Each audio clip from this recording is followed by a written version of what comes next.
존경받는 어른이 되고 싶다면 그저 존재하기만 할 것. 서 있을 뿐 가르치지 않고 앉아 있을 뿐 의견을 내세우지 않는다. 왕태는 발이 하나가 없습니다. 그런데 그를 따라 배우려는 자가 선생님의 제자와 노나라 인구를 반씩 갈라 나눠 가질 정도입니다. 그는 서 있을 뿐 뭔가를 가르치지도 않고 앉아 있을 뿐 무언가를 의논하는 것도 아닌데 빈 마음으로 왕태를 찾아간 사람은 무엇인가를 가득 얻고 돌아갑니다. 내 편 덕충부 중에서 50은 새롭게 태어나기 위한 변화를 눈앞에 둔 시기입니다. 인생을 다시 쓸 준비를 해야 하지요. 물론 그동안의 노력도 무시할 수는 없을 것입니다. 남들을 가까스로 따라잡고 뒤처지지 않기 위해 이를 악물고 달렸습니다. 그리고 저마다 나름대로의 성공을 이루어냈을 것입니다. 하지만 따라잡고 따라잡히는 시간이 지나고 조심스레 인생의 성적표를 열어보니 기대와는 달리 후회가 가득합니다. 50이 되면 충만한 가을이 올 줄 알았는데 오히려 황량해진 겨울처럼 느껴지는 이유는 뭘까요? 저는 그 이유가 존재할 줄 모르기 때문이라고 생각합니다. 나의 자리에서 세상을 편안하게 바라볼 수 있어야 하는데 50이 되어서도 여전히 세상의 욕망에 휩쓸려 다니니 더 강한 자극이 아닌 이상 헛헛한 마음이 드는 건 당연한 일일지도 모르겠습니다. 50 이전의 문법으로 50 이후를 살려다 보니 덕이 없는 사람으로 취급되기도 하고요. 사실 덕이란 개인의 내적 품성에 한정되는 개념이 아니라 내적인 힘으로 타인을 끌어들이는 힘에 가깝습니다. 이 힘이 약하다 보니 내 의지와 상관없이 문제가 생길 때 오히려 일상이 어지럽게 되는 것이지요. 텅 빈 마음일 때 비로소 보이는 것들. 저부터 반성합니다. 저는 제가 아는 것이 전부라는 교만함 때문에 인간관계를 제대로 살피지 못했습니다. 그리하여 50이 되고부터는 마음가짐을 재정비하기로 했습니다. 그 시작은 제로 베이스에서 모든 것을 바라보는 일이었지요. 제로 베이스에서 시작한다는 건 나와 다른 사람을 비교하려 들지 않고 계산하지 않으며 그저 내가 좋아하는 일과 잘할 수 있는 일이 무엇인지 찾아 실천해 보는 것입니다. 그리고 나와 다르다고 해서 상대방을 차별하지 않고 있는 그대로의 모습을 인정해 주는 일입니다. 지금 당장 세상의 인정을 받지 못한다고 해서 주눅들 필요가 없습니다. 세상이 나를 알아준다고 해서 우쭐할 필요도 없습니다. 빛이 있으면 그림자가 있듯이 인생은 계속해서 변화합니다. 그러니 그저 자신의 길을 묵묵히 가면 그뿐입니다. 50에 남은 인생은 그리 길지 않습니다. 죽음이 우리를 데려가기 전까지 이 세상과 최고의 관계를 맺는 것, 그것이 50인 우리에게 남은 유일한 과제입니다. 세상에는 옳은 것도 그른 것도 없고 단지 생각의 차이만 있습니다. 나와 다른 상대방과 화해하십시오. 차이를 받아들이는 태도는 50 이후의 삶을 제대로 누리게 해주는, 그래서 지금 당장 장착해야 할 인생의 도구입니다. 이를 위해서 필요한 것이 바로 제로 베이스입니다. 장자의 말로는 비움이라고 합니다. 장자는 왕태라는 인물과 그를 찾아간 사람들의 이야기를 통해 비움의 중요성을 이야기합니다. 왕태는 발이 하나가 없습니다. 전국시대에 발이 하나 없다는 건 어떤 죄를 지어 발이 잘렸음을 의미합니다. 상당히 중한 벌이었겠지요. 그럼에도 불구하고 그에게 배우려는 자가 공자의 제자 노나라 인구를 반씩 갈라 나눠 가질 정도라고 합니다. 저라면 여기서 왜 이렇게 발이 잘렸을까? 혹은 도대체 어떻게 발이 잘렸을까? 라는 의문이 생겼겠지만 장자는 그런 잡스러운 생각에 전혀 관심이 없습니다. 장자의 관심은 오직 하나입니다. 왕태가 어떻게 사람을 불러들이는 덕을 가질 수 있었는지에 집중했지요. 왕태는 자기 의지와 관계없이 어쩔 수 없이 일어난 외적인 문제에 휘둘리지 않았습니다. 오히려 사람을 만나며 능동적으로 행동한 덕분에 덕을 갖추게 되었지요. 왕태의 인기 비결은 화려한 언변도 찬란한 외모도 아니었습니다. 그는 자신을 찾아온 수많은 사람에게 뭔가를 가르치지도 않았고 의논하려 하지도 않았습니다. 다만 그저 서 있거나 앉아 있을 뿐이었지요. 그런데 왕태를 찾아간 사람들은 왕태의 바로 그 무덤덤한 모습에 매혹됩니다. 그저 매혹된 정도가 아닙니다. 마음속 허전함을 지니고 왕태를 찾아갔던 그 많은 사람은 무엇인가를 가득 얻고 돌아간다고 합니다. 여기에서 교훈을 얻습니다. 하나, 가르치려 하지 말 것. 둘, 괜한 의견은 자제할 것. 셋, 그저 곁에 있을 것. 하나 더 언급하고 넘어갈 부분이 있습니다. 저는 개인적으로 왕태의 무덤덤함보다 빈 마음으로 그를 찾아간 사람들의 지혜가 더 인상 깊었습니다. 그들은 마음을 비웠기에 자신에게 필요한 것으로 다시 채울 수 있었을 겁니다. 저는 무엇인가를 배우기 위해 자기 마음을 비운 채로 왕태를 찾아간 수많은 사람의 결연한 모습이 아름답게 느껴졌습니다. 비움에 이르는 실천적 기술, 걷기. 비움에 이르는 방법, 이왕이면 일상에서 쉽게 실천할 수는 없을까요? 여러 가지 방법이 있겠으나 저는 에스키모인의 일화가 떠오릅니다. 에스키모인은 화가 나면 무작정 걷는다고 합니다. 아무 말 없이 혼자서 화가 풀릴 때까지 얼음 평원을 걷다가 화가 풀리면 집으로 돌아간다고 합니다. 그렇게 비움에 이르나 봅니다. 화가 날 때 또는 마음이 복잡할 때 집을 나와 30분 정도 걸어보세요. 공원이 아니어도 좋고 한강이 안 보여도 무방합니다. 걷다 보면 현재의 내 상태가 보입니다. 1시간을 걸으면 나의 과거가 떠오를 테고요. 그 이상을 걷다 보면 나의 미래가 보일지도 모릅니다. 걷기를 통해 과거의 선입견을 비우고 새로운 것을 채울 준비가 된 자신을 발견하는 것입니다. 걷기 하면 또 빠지지 않는 사람이 있습니다. 철학자 니체입니다. 니체는 이렇게 말했을 정도로 걷기를 사랑했습니다. 진정 위대한 모든 생각은 걷기로부터 나온다. 니체는 35살의 나이에 교수직에서 퇴직해야 할 정도로 병약했는데 그런 자신을 치유하기 위해 산책을 시작했고 걷기를 일상에서 자신을 여행하는 기술로 활용했다고 합니다.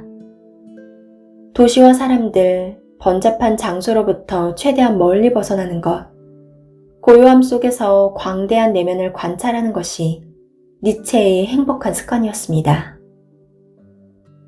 그는 마음을 비우기 위해 걸었고 그 덕분에 위대한 사상을 읽어냈습니다. 가끔은 혼자가 되어야 합니다. 처절하고 괴로운 시간과 공간에서 벗어나 내 인생을 새롭게 바라볼 수 있는 계기를 마련해야 합니다. 쉬지 않고 달려왔다면 이제는 잠시 멈추고 새롭게 생각하기 위해 정적을 되찾을 때가 되었습니다. 그동안 우리는 아무것도 하지 않는 것에 고귀함을 외면했습니다. 자신을 끊임없이 채우기만 했지요. 하지만 이제는 쓸데없는 걱정은 비우고 진정으로 원하는 것들로 다시 채워야 합니다. 비우기 위해 걷는 것도 좋고 비슷한 다른 활동도 좋습니다. 채우기 위해 비워보십시오. 비워진 자리에 좋은 생각, 좋은 사람으로 다시 채울 수 있도록 말이죠.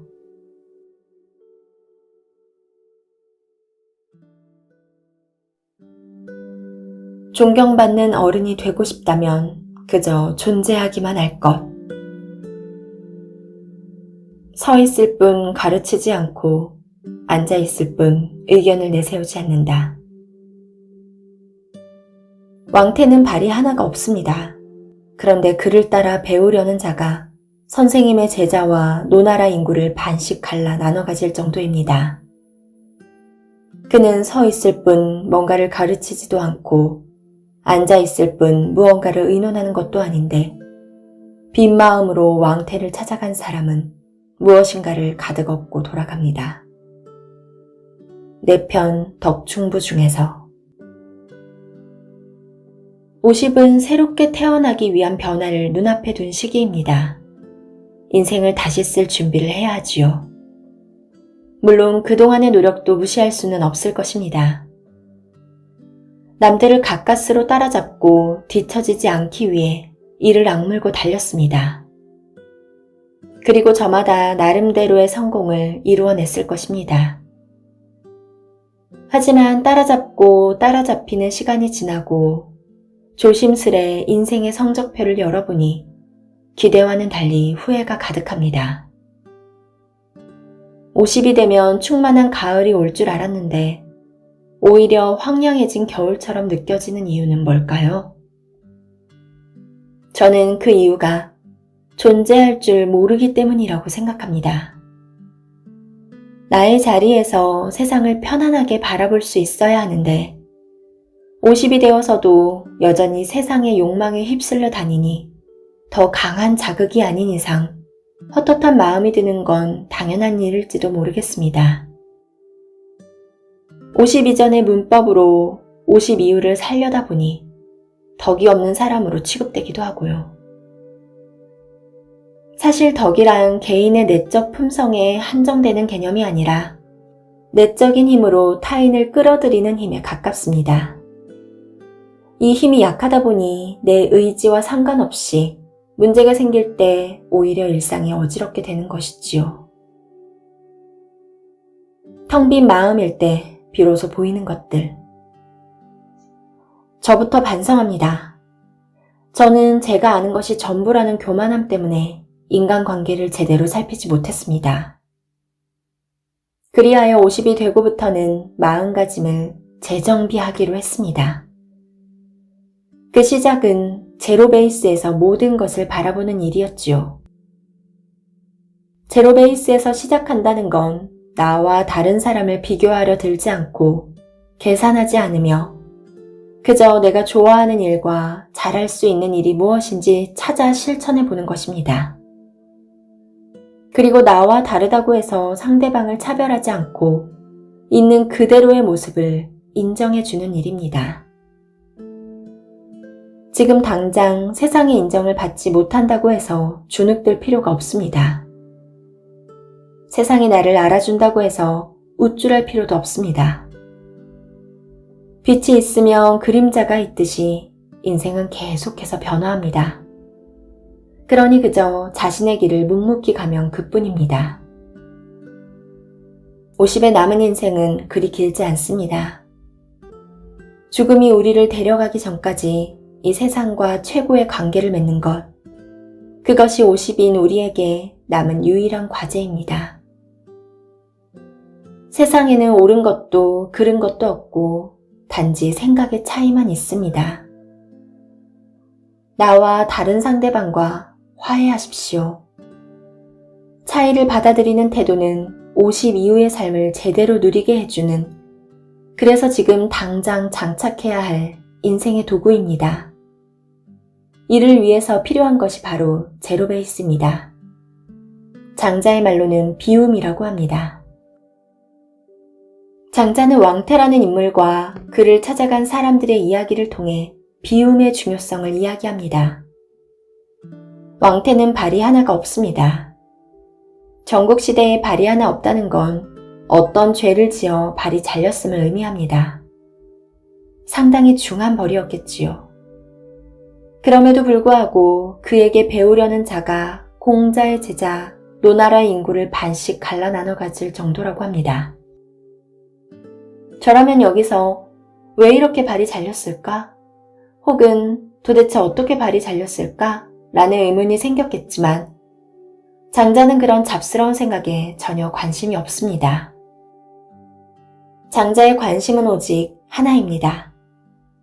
왕태가 어떻게 사람을 불러들이는 덕을 가질 수 있었는지에 집중했지요.